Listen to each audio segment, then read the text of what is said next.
इस शहर में तुम्हें कभी भी अपनी आंखें नहीं खोलनी चाहिए।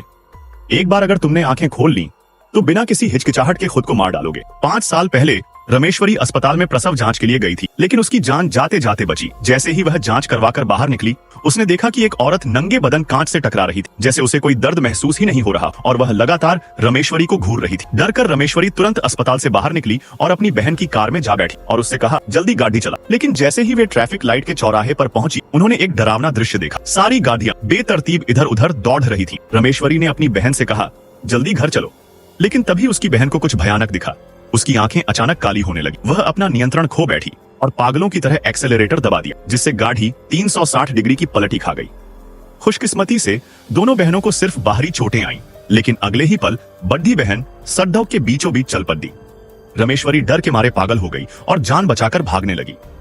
जैसे ही कार में विस्फोट हुआ, वह जमीन पर गिर पड़ी। तभी एक दयालु औरत उसकी मदद करने आई, लेकिन शायद उसने भी कुछ अजीब देख लिया और सीधे जलती हुई कार की तरफ चल पड़ी और उसमें बैठ गई। ये दृश्य देखकर रमेश्वरी की टांगें जवाब दे गईं, लेकिन सौभाग्य से एक नेक दिल काले व्यक्ति ने उसे उठाया और एक इमारत में ले गया। वो इमारत शरण लेने वालों से भरी थी। उन्होंने बताया कि बाहर की हवा में कोई डरावनी दैत्य है, जिसे जो भी देखता है वह आत्महत्या कर लेता है। और जो महिला अभी अभी कार में जाकर बैठी थी, सभी डर के मारे खिड़की दरवाजे बंद करने लगे। लेकिन तभी एक आदमी बाहर की सड़ी डीएचएक को देखना चाहता था। उसने ऊपर जाकर सीसीटीवी चेक किया। सीसीटीवी में एक साया आया और वह आदमी अजीब तरह से आंखों से अंधेरा देखने लगा और फिर खुद को मार लिया। सभी लोग आवाज सुनकर दौड़े और जल्दी से अपनी आंखें ढक लीं और मॉनिटर तोड़ दिया। भले ही वे फिलहाल सुरक्षित थे, लेकिन अब उन्हें और कठिन सच्चाई का सामना करना था। वे खाने की समस्या कैसे सुलझाएंगे?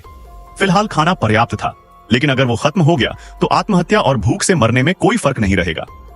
जीवित रहने के लिए उन्होंने एक छोटी टीम बनाई और खाने की तलाश में बाहर निकलने का फैसला किया।